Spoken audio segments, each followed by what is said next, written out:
Então, vamos dar início à nossa aula de hoje, que é a segunda parte sobre conceitos básicos em grafos. E no final dessa aula, nós vamos ver estruturas adequadas, estruturas de dados adequadas para representar grafos. Então, vamos começar com o conceito de grafo completo. O que é um grafo completo? Um grafo G é um grafo completo se quaisquer dois vértices de G são vizinhos. Isso quer dizer que esse grafo vai ter todas as arestas possíveis. Então, aqui embaixo na figura, nós temos três grafos completos, com 3 vértices, 4 vértices e 5 vértices. Então, aqui vocês estão vendo que todo vértice é vizinho de todos os demais. Então, você vai ter todas as arestas possíveis nesse grafo. Dá até para calcular. O número de arestas de um grafo completo é exatamente n vezes n menos 1 sobre 2. Lembrando que n é o número de vértices do grafo, o n minúsculo. E por que nós temos essa fórmula aqui? Ora, o número de vértices do grafo é n. Tá? E cada vértice é vizinho de todos os demais, que são n menos 1. Então, ao multiplicar n por n menos 1, tá? Eu tenho todas as arestas do grafo, só que contadas 2 vezes. Por que contadas 2 vezes? Né? Novamente, usando o raciocínio do teorema do aperto de mãos. Então, essa aresta aqui é contada, por exemplo, quando eu estou contando o grau desse vértice, e também é contada quando eu estou vendo o grau desse vértice. Então, a soma de todos os graus é exatamente isso. Todos os graus são n-1, iguais a n-1, porque todos os vértices são universais, lembra do conceito da aula anterior. Todos eles são vizinhos de todos os demais, e como eu tenho n vértices, n que multiplica n-1 é a soma de todos os graus. E pelo teorema do aperto de mãos, eu tenho que dividir por 2 para dar o total do número de arestas. Então, isso quer dizer que o K3, o grafo com 3 vértices, que é denotado por K3, tá? O grafo completo com 3 vértices, ele vai ter 3 arestas, porque eu vou fazer a conta 3 vezes 2, que é 6, dividido por 2, 3. Então, ele vai ter 3 arestas. Já o K4, que é o grafo completo com 4 vértices, vai ter, então, 4 vezes 3 sobre 2, que dá 6 arestas. E o K5, o grafo completo com 5 vértices, vai ter 5 vezes 4 sobre 2, igual a 10, 10 arestas. Então, o número de arestas ele vai crescer quadraticamente em relação ao n, que é o número de vértices, né? Porque essa fórmula aqui ela é igual a n quadrado menos n dividido por 2, né? Ou meio de n ao quadrado menos meio de n. Então, é uma fórmula do segundo grau. Isso dá um crescimento quadrático. Então, logo você vai ver que, já com 6 vértices, então nós vamos ter 15 arestas, já vai crescendo. Com 7 vértices, nós vamos ter 21, e o crescimento é rápido, né? Com 10 vértices já vamos ter 45, e é um crescimento quadrático. Isso quer dizer que, se você for exigir num projeto que o grafo seja completo para aumentar a conectividade do grafo, né? Facilitar as relações de vizinhança com os demais vértices, isso tem um custo. Né? Então, Você tem que pagar pelas arestas que você está colocando na sua rede, né? Quanto mais arestas, mais você paga. E o grafo completo tem esse custo quadrático. O custo para implementar as arestas, né, é quadrático em relação ao número de vértices, ok? Continuando, eu estou acompanhando aqui pelo chat todas as perguntas, eu estou com uma segunda tela aqui do lado. Se alguém quiser fazer alguma pergunta pelo chat, eu já olho aqui imediatamente e respondo. Então vamos continuar. Uma clique é um subgrafo, mas é um subgrafo especial, né? Aqui o João Pedro perguntando se clique é o mesmo que grafo completo. Na verdade, a clique é um subgrafo completo, João. Né? Uma clique é um conjunto de vértices mutuamente conectados. Então, uma clique também é um subgrafo completo. Pode ser o grafo todo, porque todo grafo é subgrafo de si mesmo, né? Mas eu posso ter subgrafos que são completos. Então, aqui nós temos um exemplo nesse grafo do meio, por exemplo. Esses três vértices aqui marcados em azul, o A, o B e o F, eles formam um subgrafo completo com três vértices. Então, eles formam uma clique. Tá? Uma clique com três vértices, ok? Já nesse grafo da direita, os vértices 1 e 5, eles formam um subgrafo completo com dois vértices. Aí são muito poucos vértices, né? Mas eu posso ter um subgrafo completo com dois vértices. Eles são adjacentes, então todo mundo é vizinho de todo mundo. Mas só tem dois vértices, mas não deixa de ser uma clique. Ok? Em contrapartida, um conjunto estável ou independente em um grafo G é um conjunto de vértices mutuamente não conectados. Digamos que o conceito de conjunto estável é o oposto, por assim dizer, do conceito de clique. Então, por exemplo, nesse grafo aqui da esquerda, os vértices x, y e z, eles são um conjunto independente, ou seja, x não é vizinho de ninguém desse conjunto, y também não é vizinho de ninguém, nem de x nem de z, e z não é vizinho nem de x nem de y. Então, eles formam exatamente o oposto de uma clique. Veja, no exemplo do meio, A, B e F estão mutuamente conectados. Existe aresta entre todo par de vértices, então eles formam uma clique. Já no exemplo da esquerda, X, Y e Z, eles são mutuamente não conectados. Ou seja, não existe aresta entre cada par de vértices. Então, é o conceito oposto ao conceito de clique. Então, numa clique, por assim dizer, todo mundo é amigo. Já num conjunto independente, ninguém tem relação de amizade. Os vértices não têm arestas entre si. Outro exemplo de conjunto independente está aqui no grafo T da direita. Né? Os vértices 4 e 6, eles estão formando aqui no grafo da direita um conjunto independente com dois vértices. Então aqui você vê os conjuntos independentes estão marcados em vermelho e as cliques estão marcadas em azul. Tá?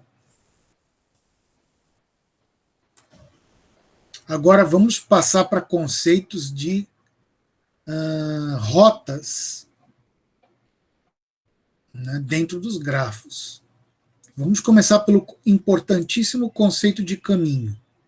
Um caminho é uma sequência de vértices distintos, V1, V2, V3, etc., até VK, com a seguinte característica: cada VJ é vizinho do VJ mais 1. Tá? É vizinho do seguinte. Então, o V1 é vizinho do V2, o V2 é vizinho de V3, o V3 é vizinho de V4, ou seja, os vértices consecutivos têm que estar conectados, tá? Até chegar ao último. Tá? Apenas o VK que não é conectado ao VK mais 1, porque o VK mais 1 não existe. Tá? Mas todo VJ, exceto o VK, né, é vizinho do seguinte. Então, isso é um caminho. É como você andar no grafo por vértices conectados. E esse caminho vai ter um comprimento. O comprimento de um caminho é o número de arestas nesse caminho. Né? Vamos dar um exemplo aqui. Aqui nós temos um caminho onde o V1 é igual a A, V2 é igual a B, V3 é igual a C, V4 é igual a F, V5 é igual a G.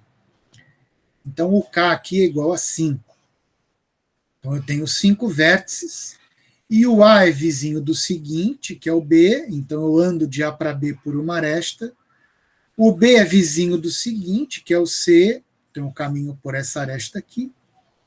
Depois, o C é vizinho do F. O F é vizinho do G. E aqui, quando eu chego em G, terminou o caminho. Então, eu estou andando nesse sentido das flechas, tá? Trafegando pelas arestas. Tá? Sempre eu vou trafegando pelas arestas, até chegar no vértice final. O número de arestas trafegadas é igual ao comprimento do caminho. Então, no caso, esse caminho tem comprimento 4. Ele tem 5 vértices, então ele vai ter 4 arestas. Sempre lembrando que os vértices têm que ser distintos, ou seja, num caminho não há repetição de vértices. O próximo vértice é diferente de todos os anteriores. Então, saindo de A, o caminho não vai passar novamente por A. E com todos os demais acontece o mesmo. Aqui, passando por B, é a única vez que o caminho passa por B. Não vai voltar para B. Tá? Então, essa é a grande característica do caminho, não repetir vértices. Agora vamos para o conceito de ciclo. Um ciclo é como se fosse um caminho que volta para o ponto de partida. Então, o ciclo vai ser uma sequência de vértices, tá? V1 até VK, onde do V1 até o VK-1, eu tenho um caminho, e aí, de repente, do VK-1, eu volto para o V1. Então, eu faço um caminho do V1 até o VK-1, que é o penúltimo. Depois, de VK-1 para VK, eu tenho uma aresta, e o VK é igual a V1. Eu volto para o vértice de início. Alguém poderia perguntar, mas não seria mais fácil definir o ciclo como um caminho onde o último vértice é igual ao primeiro? Mas olha só, se o último vértice for igual ao primeiro, então não pode ser um caminho, porque no caminho não há repetição de vértices. Então o último vértice não pode ser igual ao primeiro. Então eu não posso definir ciclo como um caminho. Ciclo é uma outra coisa. O ciclo, o que ele é? Ele é um caminho, mais uma aresta do penúltimo para o último, sendo que o último volta a ser o primeiro. E assim o ciclo está bem definido. Ok? Então é claro que num ciclo, num grafo simples, né, o K tem que ser no mínimo 3. Porque se o K for igual a 2, eu não posso ter um ciclo. Né? Se eu tiver apenas 2 vértices, não dá. Porque como o primeiro tem que ser igual ao... O VK tem que ser igual ao V1, se o K for igual a 2, eu tenho V1 e V1. Aí eu não saí do V1, eu não formei um ciclo. Tá? Então eu tenho que ter no mínimo K igual a 3. para a gente poder ter um ciclo, ok? E o comprimento do ciclo é o número de arestas nesse ciclo. Então vamos dar uma olhadinha aqui. Aqui eu tenho um ciclo de comprimento 6. Então ele é A, B, C, F, G, H, e o último volta a ser o primeiro. O VK é igual a V1. Eu volto para A. Então eu faço um caminho de A até H, normalmente, A para B, B para C, C para F, G para F para G, G para H, e finalmente do H eu volto para o A e fecho o ciclo. Ok? E aí o comprimento do ciclo é igual ao número de arestas do ciclo. Aqui você vai ver que o ciclo vai ter um número de vértices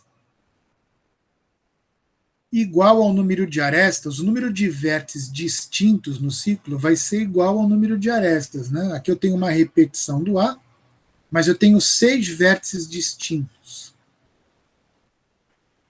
Correto? Que é o A, B, C, F, G, H. Então eu tenho 6 vértices distintos, então eu vou ter 6 arestas também. Aqui eu tenho um outro ciclo de comprimento 4, esse ciclo mais externo, de A para B, de B para C, de C para D e de D para A. Ok? Mas eu poderia ter um ciclo de comprimento 3, certo? Seria o que a gente chama, em teoria dos grafos, de triângulo, que é um ciclo com 3 arestas. Vamos continuar com o nosso conceito, nossos conceitos. Agora vamos para o conceito de grafo conexo. Um grafo ele é conexo se existe caminho entre qualquer par de vértices.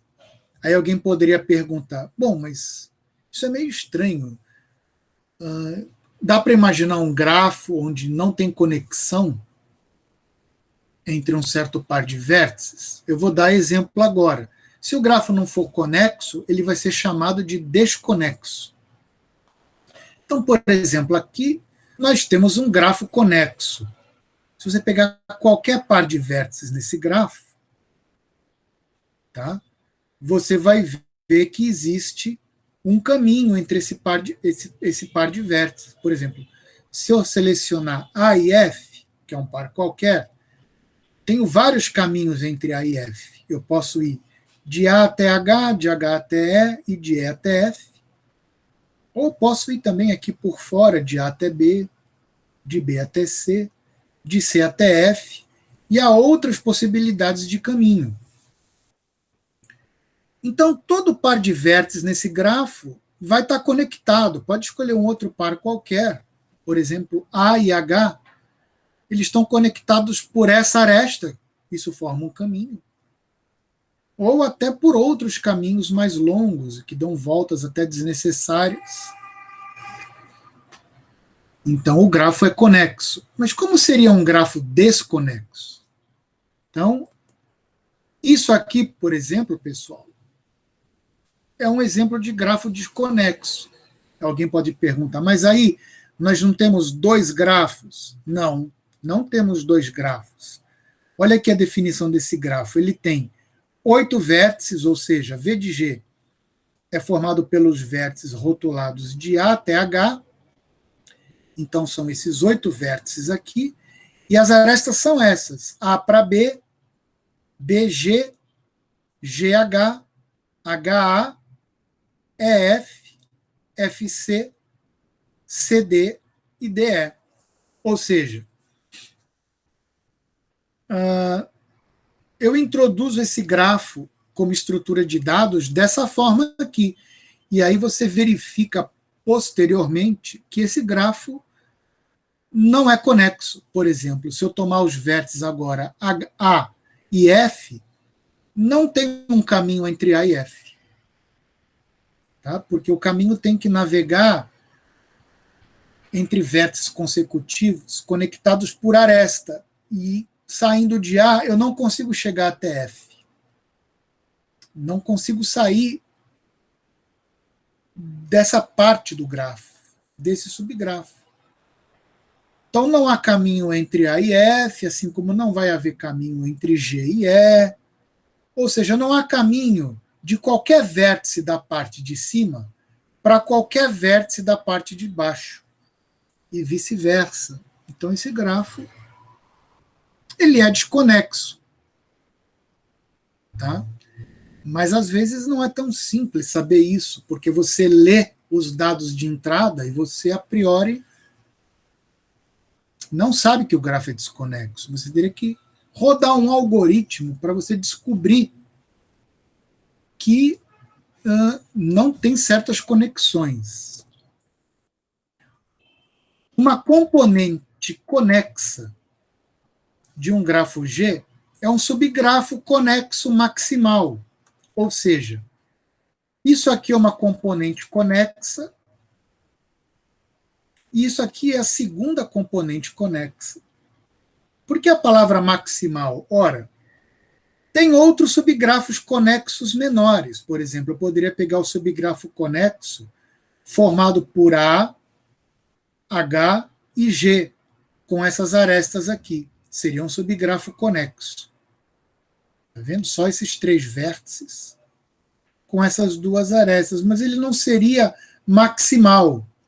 Por quê? Porque haveria um que o contém, que é esse maior aqui, que continua conexo. Então, eu tenho que pegar os subgrafos conexos maiores possíveis. Isso que é o conceito de maximal. Então, ele vai ter dois subgrafos conexos que são, digamos, os maiores possíveis, que ainda são conexos, que são A, B, G e H, e E, F, C, D. Você vai ver que você não pode formar um subgrafo conexo com 5 vértices. Por quê? Porque se você quiser um subgrafo com 5 vértices, você vai ter que pegar um vértice, esse subgrafo vai ter que ter vértices desconectados necessariamente. Porque aqui só tem 4. Então, se eu quiser um quinto, eu vou ter que apelar para um vértice que está na parte de baixo. E aí vai deixar de ser conexo. Então, você não vai conseguir achar um subgrafo conexo com 5 vértices, porque ele vai conter um vértice da parte de cima e um vértice da parte de baixo. Então, esse subgrafo não vai ser conexo. Então, o subgrafo conexo maior possível que você consegue encontrar, ele vai ter 4 vértices, que vai ser esse aqui. Tá? 4 vértices e 4 arestas. Por isso que a gente fala maximal. Essas são as componentes. Então, logo quando você olha para o grafo, você vai ver ele dividido em ilhas. Essas ilhas são as componentes conexas. E a gente pode até usar um símbolo, uma notação, para se referir ao número de componentes conexas do grafo. Então, W de G vai ser o número de componentes conexas de G. Então, é claro que se o grafo é conexo, então W de G é 1. E se W de G é 1, então o grafo é conexo. Isso aqui são coisas equivalentes. Por isso que eu coloquei aqui C e somente C. C e somente C é uma expressão matemática que nós utilizamos para dizer que duas afirmações são equivalentes. Ser conexo e ter W de G é igual a 1. Então, aqui, eu tenho duas componentes conexas, então o W de G é igual a 2. Né? Agora, nesse grafo aqui, o W de G é igual a 1, porque ele só tem uma componente conexa. Alguma pergunta até esse momento, pessoal?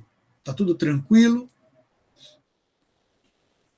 Aí eu já tratei de vários conceitos aí, né? Caminho, ciclo, grafo conexo, grafo completo, conjunto independente. Então vocês têm que guardar todos esses conceitos aí, que logo, logo a gente vai começar a utilizar esses conceitos mais adiante na nossa disciplina. Agora vamos para o importante conceito de distância. A distância entre dois vértices, x e y, em um grafo, é o comprimento do menor caminho de x a y. Então você já vê que entre dois vértices, a gente já viu isso, pode haver vários caminhos.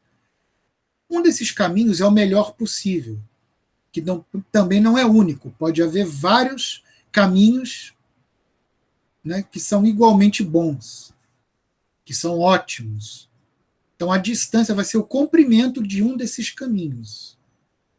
Tá? E a gente usa essa notação.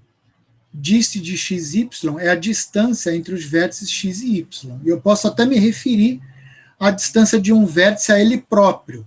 Para qualquer vértice x, a distância de x a x é igual a zero. Mas se eu já estou em x, eu não tenho que andar nenhuma aresta para chegar a x. Então, vamos ver alguns exemplos aqui. Eu marquei o vértice A em vermelho. A distância de A até o vértice B é 1. Porque A e B são vizinhos. É claro que eu posso ir de A até B por outros caminhos. Eu posso fazer esse caminho, por exemplo, A até H, H até G, G até B. Esse caminho de A a B teria comprimento 3. Só que esse caminho não é um menor caminho. O menor caminho é o caminho por essa aresta. Da mesma forma, a distância de A até H é 1 e a distância de A até D é 1. Agora, a distância de A até G é 2. Por quê? Porque para ir de A a G, eu preciso de, no mínimo, 2 arestas. Menos do que isso é impossível. Então, eu posso ir de A até G por aqui. A até H e H até G. Ou por aqui, A até B e B até G. Então, esse caminho aqui, passando por H, ele é mínimo. E o caminho passando por B aqui também é mínimo. Todos eles têm comprimento 2. Tem outros caminhos de A até G que tem mais arestas. Por exemplo, A até D, D até E até F, F até G. Esse caminho tem comprimento 4. Ele não é mínimo. Então, esse caminho não realiza a distância de A até G. Tá? Mesma coisa, a distância de A até C, que também é 2, embora o C pareça estar longe no desenho, basta pegar esse caminho aqui, passando por B, ou esse outro passando por D. Finalmente, a distância de A até E também é 2. E o vértice mais distante de A é o vértice F. Pelo desenho não parece. Mas isso é só um desenho. Na prática, ele é o vértice mais distante de A. Porque não dá para ir de A até F usando menos do que 3 arestas. Então, o caminho mínimo seria A até H, H até G e G até F. Ok, pessoal? Então, tem um caminho de A até F que usa mais arestas. Claro que tem. Eu posso andar desnecessariamente de A até D, de D até E, de E até H, de H até G. Posso andar muitas arestas para chegar até F. Mas o menor caminho de A até F tem comprimento 3. Alguma dúvida sobre o conceito de distância? Isso é muito intuitivo, né? Você quer dirigir de um ponto da cidade até outro, você sabe qual é o melhor caminho. E esse melhor caminho não necessariamente é único. Eu posso ir por um outro caminho que é igualmente bom. todos os dois são caminhos ótimos. E a distância entre os dois pontos vai ser o melhor caminho. O Lucas levantou a mão. Pode perguntar, Lucas. Por exemplo, as arestas forem numeradas, a distância que você explicou agora, ela vai contar o que seriam os pesos da aresta ou ela continua sendo unitária para cada vértice? Então, você fez uma pergunta que já está avançada. Você está perguntando já, e se as arestas tiverem um peso, né, um custo? Aí realmente vai modificar o algoritmo. Tá? Até agora, você repara que cada aresta que eu trafego, eu pago 1. Tá certo? Por exemplo, de A até F, cada aresta que eu trafego, eu pago 1. De A até H, eu pago 1. De H até E, eu pago 1. De E até F, eu pago 1.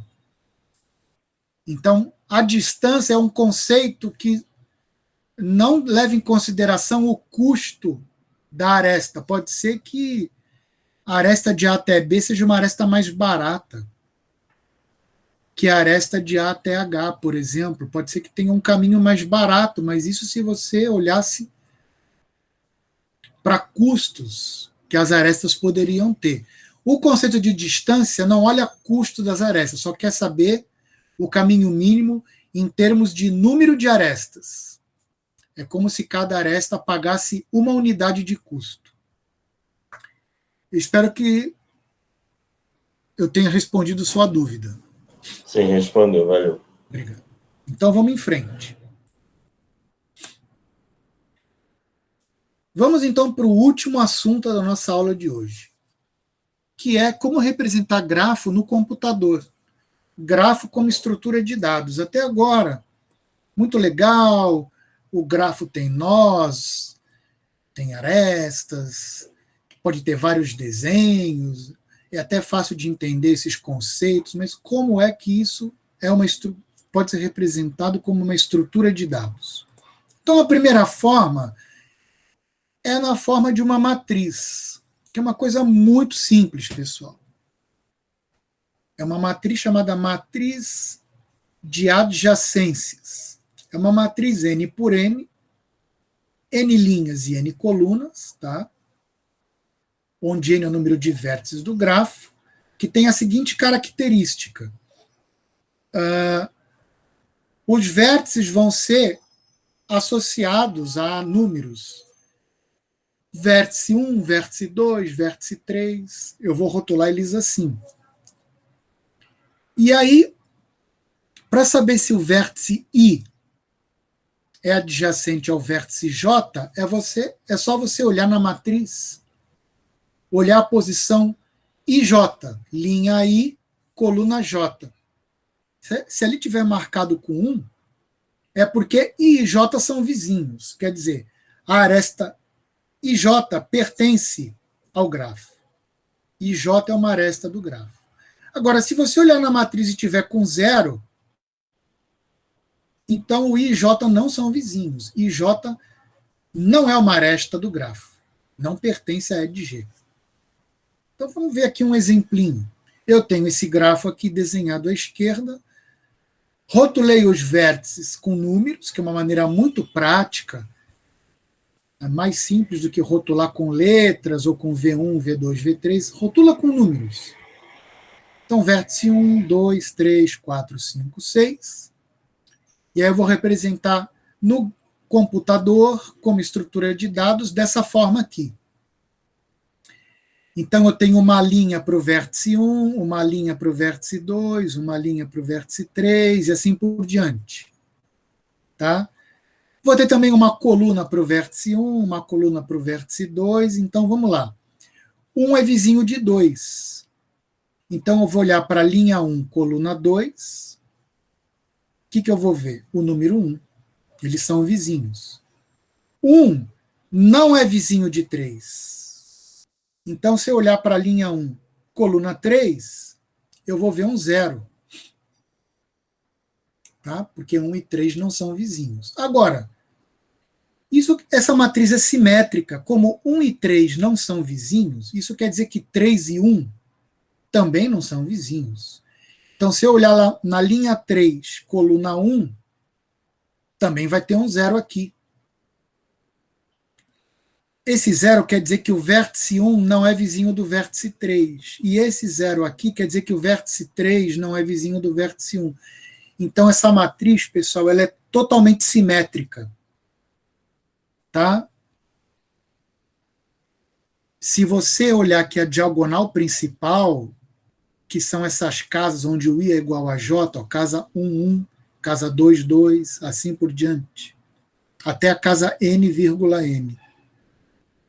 Então, essa diagonal principal, ela está toda com zeros, porque eu vou assumir que o vértice 1 não é vizinho de 1, porque o grafo simples não tem lapso, né? Não tem loop. Lembrando da aula passada, não tem uma aresta que liga 1 ao próprio 1. Então, 1 não é vizinho de 1. Tá? Então, toda essa diagonal principal está com zeros. E a simetria da matriz é como se fosse um espelho em relação a essa diagonal principal. Então, você olha, 1, 3 tem zero. Se você fizer uma reta perpendicular aqui em relação à diagonal principal e olhar no espelho, na outra posição você vai ver um zero aqui também, que é a simetria. Por exemplo, eu posso ver 1, 6 são vizinhos. Então aqui tem um 1 e 6 são vizinhos. Refletindo no espelho, em relação à diagonal principal, 6, 1 também vai ter 1. Então, a matriz de adjacências é simétrica e possui zeros na diagonal principal. E aí você já pode me dizer, mas tem uma redundância aí, né? A informação que eu preciso, a informação necessária, ela pode estar restrita apenas ao triângulo superior da matriz. O que vai ser esse triângulo superior? Vai ser exatamente... A diagonal principal também tem uma informação irrelevante. Você já sabe que aqui tem um monte de zeros. Você nem precisaria armazenar essa informação. E como a informação aqui do triângulo inferior, que é esse aqui, está toda duplicada, eu posso ficar só com esse triângulo superior aqui. Posso usar só isso aqui. Aqui já tem tudo o que eu preciso. Tá? Para economizar memória, né? Não ficar gastando memória à toa. Então eu quero perguntar, o vértice 5, ele é vizinho do vértice 3? Bom, como você sabe, né? Como o 5 é maior do que o 3, isso vai cair no triângulo inferior. Quando a linha é maior do que a coluna, cai abaixo da diagonal principal. Então, se você quiser perguntar se o vértice 5 é vizinho do vértice 3, você tem que perguntar, na verdade, se o vértice 3 é vizinho do vértice 5. Você inverte a pergunta e coloca o menor sempre na frente. E aí vai cair no triângulo superior, porque a linha é menor do que a coluna. E aí você olha para cá e tem o 1. Tá? Então, basta o triângulo superior. Então, utilizando a matriz de adjacências como estrutura de dados, basta armazenar o triângulo superior, tirando, né, a diagonal principal. Ela não é necessária. Mesmo guardando só o triângulo superior, a memória vai ser quadrática, pessoal. Por que a memória é quadrática? Vamos lá. Se eu tiver n por n, vai dar n ao quadrado, ok? 6 vezes 6, 36. Eu tenho 36 células. Mas dessas n ao quadrado células, eu vou descontar n, que é a diagonal principal. Eu não preciso disso. Então agora eu tenho n quadrado menos n. Só que aí eu tenho dois triângulos, eu só preciso do de cima. Então eu vou ter n² menos n sobre 2. É o número de casas que eu tenho aqui em cima. Então, para 6, eu tenho aqui 5, mais 4, 9, mais 3, 12, mais 2, 14, mais 1, 15. Que é n² menos n sobre 2. Que é o número de arestas de um grafo completo. Ou seja, você imagina que eu tivesse aqui como se fosse todos os uns. Então eu teria 15 uns, que seriam todas as arestas correspondentes a um grafo completo com 6 vértices. Só que alguns desses uns vão ser zeros, porque eu não vou ter aresta. Tá bom? Então a memória da matriz de adjacências, em vez de ser n², eu posso gastar n² menos n sobre 2, mas mesmo assim continua quadrático. Tá? E continua com uma certa redundância. Será que eu preciso mesmo guardar que dois vértices não são vizinhos? Por exemplo, você poderia pensar assim, se eu guardar que um é vizinho do 3, está mais ou menos implícito que um é vizinho do 2, desculpe, que um é vizinho do 2, do 4 e do 6, já está implícito que ele não é vizinho dos demais, porque eu não guardei essa informação. E você tem razão, eu não precisaria guardar zeros. Bastaria guardar os uns. Então a gente vai ver uma outra estrutura logo depois dessa que vai melhorar um pouquinho a matriz de adjacência. Mas a matriz de adjacência, pessoal, tem uma grande vantagem. Você decide em tempo instantâneo, que a gente fala em algoritmos que é tempo ordem de 1. Então, a função 1 é para dizer que é a função constante, tempo constante. Então, você coloca 1, então você gasta um tempo de um acesso instantâneo, ordem de 1, para decidir se dois vértices são vizinhos, e isso é verdade. Se eu quiser saber se 4 e 3 são vizinhos, é só olhar na posição 3, 4, colocando o menor sempre na frente. E em tempo instantâneo, eu sei que 3 e 4 são vizinhos. Tá? Tempo constante. Ok? Isso é uma vantagem da matriz de adjacência. E a matriz é muito fácil declarar em qualquer linguagem de programação. Né? É só declarar um array bidimensional, uma lista bidimensional, em C, em Python, isso é muito simples. Tá? Não tem dificuldade nenhuma. Ok, se ninguém tem nenhuma dúvida, eu continuo. Alguma pergunta sobre isso? Então vamos para a segunda estrutura de dados. Como eu havia falado, esse aqui é o triângulo superior. Ok? Que é essa parte pintada em cinza. Mesmo assim, a memória continua quadrática, mas bem melhor do que n². Agora vamos ver a lista, que é uma outra estrutura de dados.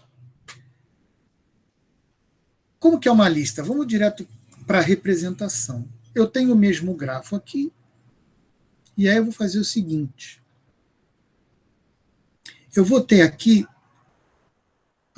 uma lista de vértices, que na verdade é uma lista, digamos, de ponteiros.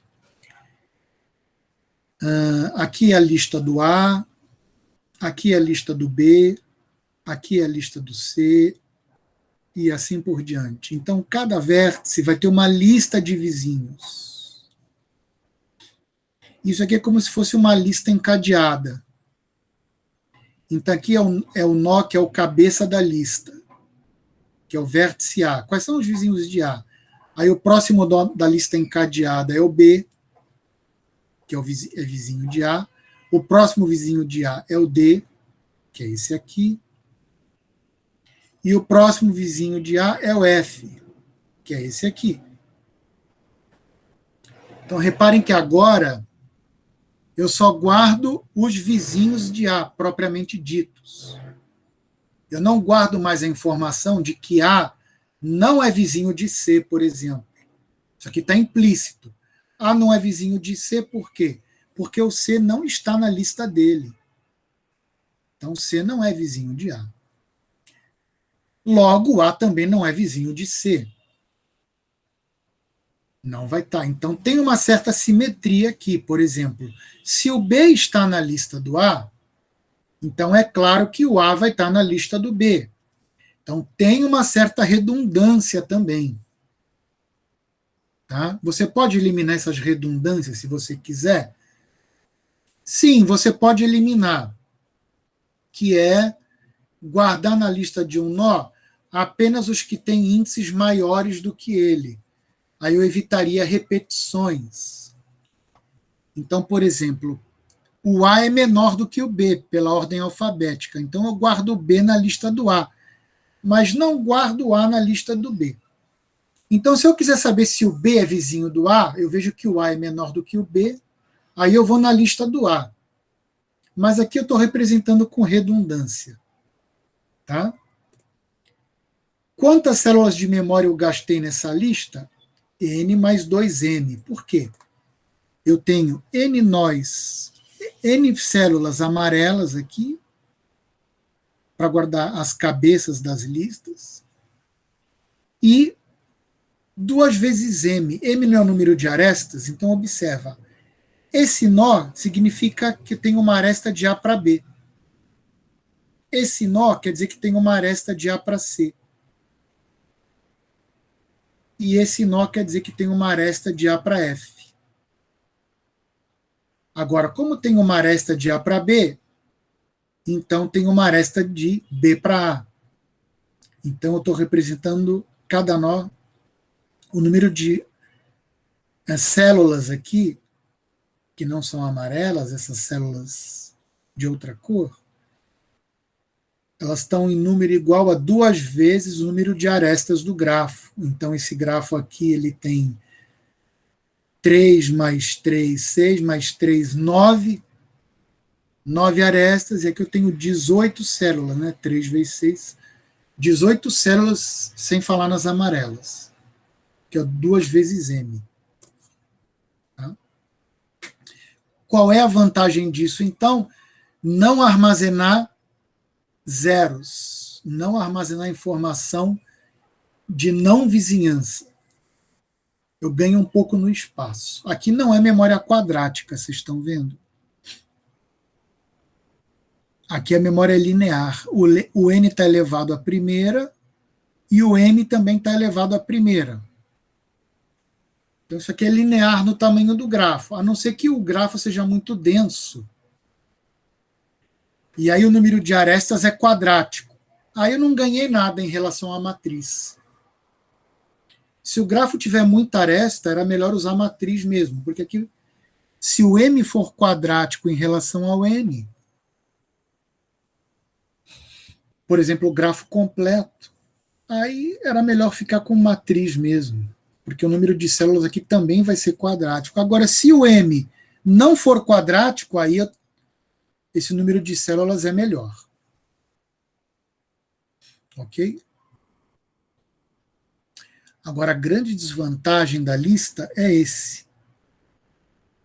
O João Pedro está perguntando se a memória seria a ordem de N mais M. Correto o que você falou.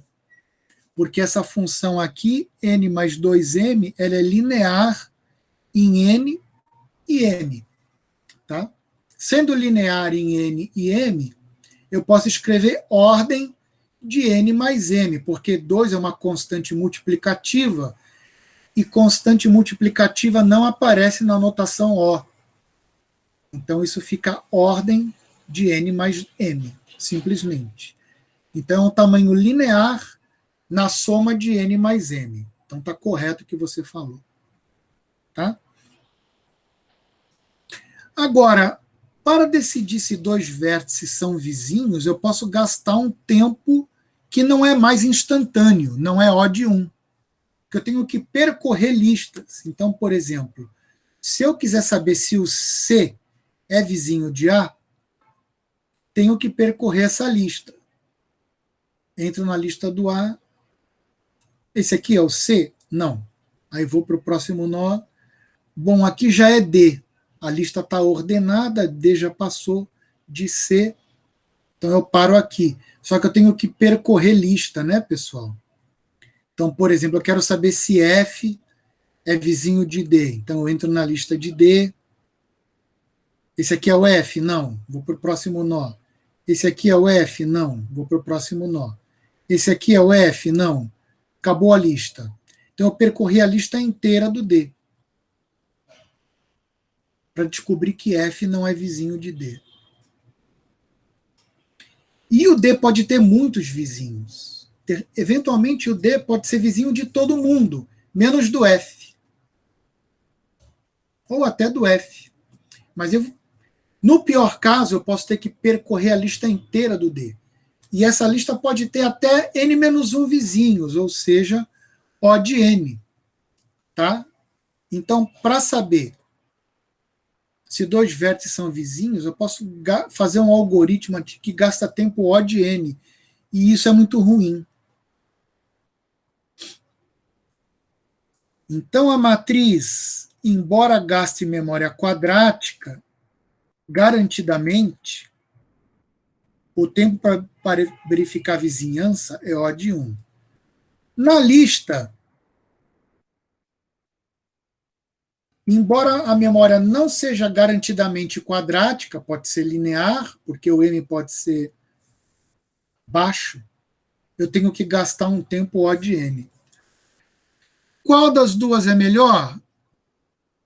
Resposta: depende. Não tem uma resposta. Vai depender exatamente do que você quer fazer. Então, vai ter algoritmos em que o melhor é ter uma matriz, por causa da característica das consultas que o algoritmo faz no grafo. Mas vai haver outros algoritmos em que é melhor fazer uma lista mesmo, que a gente vai percorrer a lista de vizinhos de qualquer forma. E aí você não quer ficar vendo lista de não vizinhos, tá? Então vai depender do que você quer fazer. Ok? Mais alguma dúvida sobre essas representações? Na aula que vem nós já vamos começar a trabalhar essas representações com algoritmos, tá? Professor, Hoje não. é possível se não botar uma aresta 2 vezes, se você botar em uma posição, e falar assim, se o A tem um B, então, consequentemente, o B tem um A. Sim. Mas aí o tempo seria de ordem de n ao quadrado, certo? Você diz na lista ou na matriz? Na lista. Na lista. Não seria quadrado, seria vezes 2, né? Porque se o A é vizinho do B e eu quiser fazer redundância, o B é vizinho do A. Então, o B aparece na lista do A e o A aparece na lista do B. Então, em vez de ser quadrático, é vezes 2. Vezes 2 é melhor do que elevar ao quadrado, entendeu? Ok, entendi. Mas só que é aquela coisa que talvez também seja essa dúvida que você tem. Se o grafo for completo, você concorda comigo que o M é muito alto. Tem muitas arestas. Quando o grafo é completo, o número de arestas é quadrático em N. Então, essas listas aqui elas vão ficando muito longas. Tá? Então, você vai tendo memória quadrática, como você falou, nesse caso. Quadrática e duplicada ainda por cima. Então, não tem vantagem. É melhor usar a matriz mesmo, ok?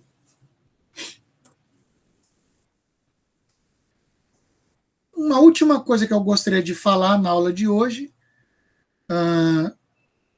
já são 12:03, né? Já está completando 1 hora de falação, mas eu já vou terminar. O que vem a ser um grafo bipartido? Um grafo é bipartido, ele vai ser muito útil para a gente, esse grafo.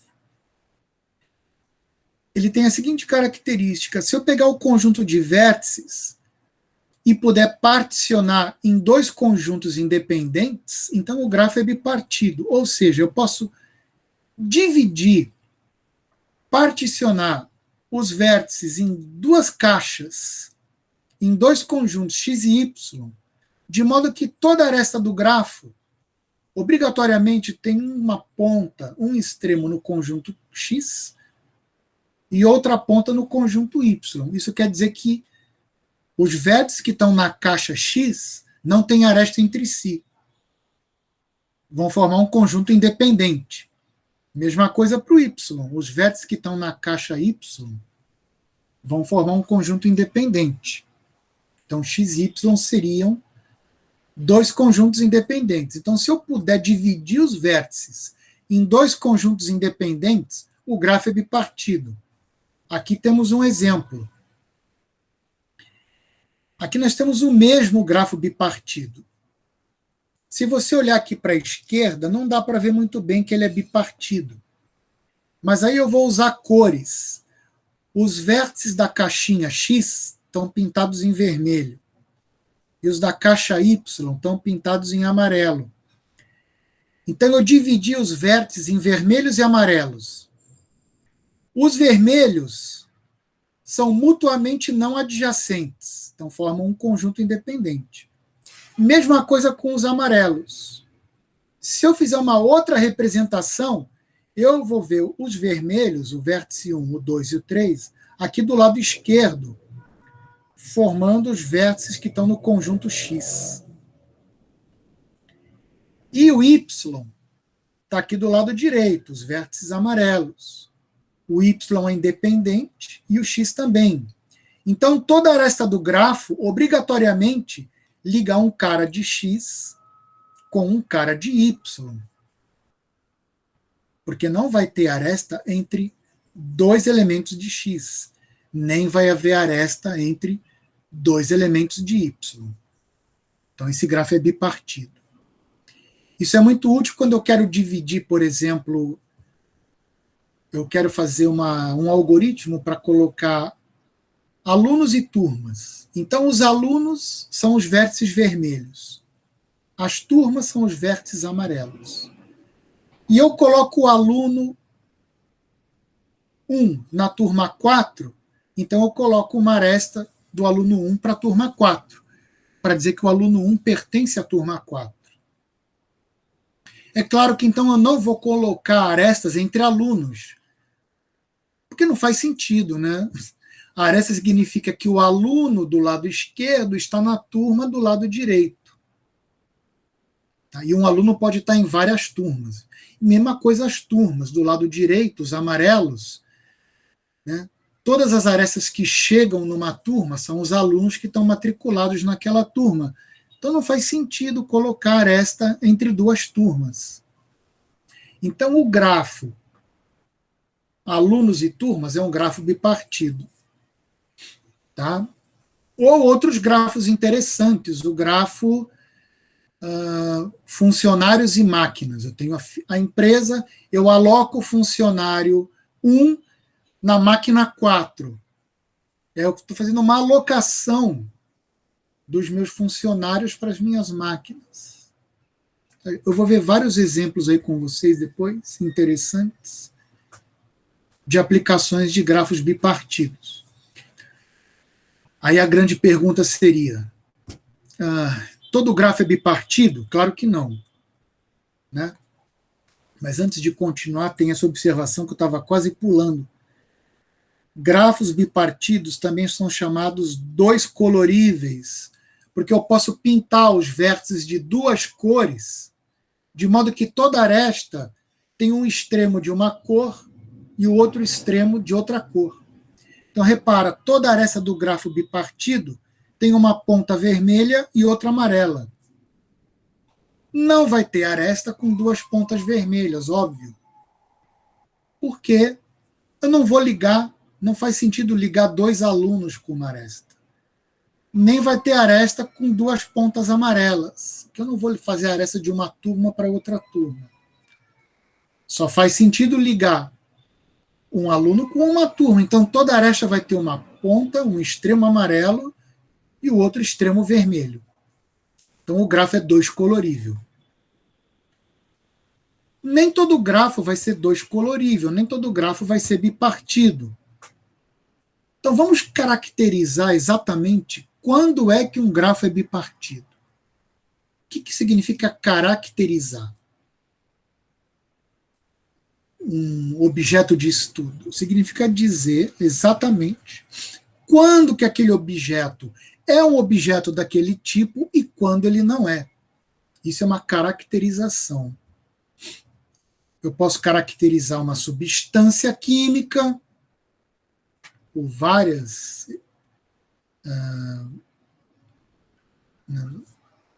atributos, ponto de fusão, ponto de ebulição, átomos que formam a molécula, estado físico, isso é uma caracterização de uma substância química. Posso caracterizar uma doença, né? Quais são os sintomas dessa doença, o que ela afeta, né? O que ela faz, né?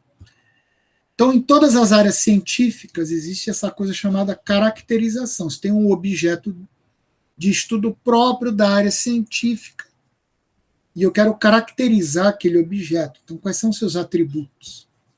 Então, o que caracteriza o grafo bipartido e o distingue dos outros grafos que não vão ser bipartidos? Assim como o que caracteriza a substância química e o que a distingue das outras substâncias, que são diferentes dela, tá? Então, olha só, essa é a caracterização. O grafo é bipartido, sei somente se, ou seja, exatamente quando o grafo não contém ciclos de comprimento ímpar. Então, se o grafo é bipartido ou dois colorível, ele não contém ciclos de comprimento ímpar, e vice-versa. Se um grafo não contém ciclos de comprimento ímpar, então ele é bipartido ou dois colorível. Aqui nós temos um ciclo ímpar. Vamos abreviar ciclo de comprimento ímpar simplesmente por ciclo ímpar. Porque ele é ímpar? Porque tem 5 arestas. E por que esse grafo não é bipartido? Então vamos lá, se ele tem um ciclo ímpar, eu posso dividir em vértices amarelos e vermelhos, não é?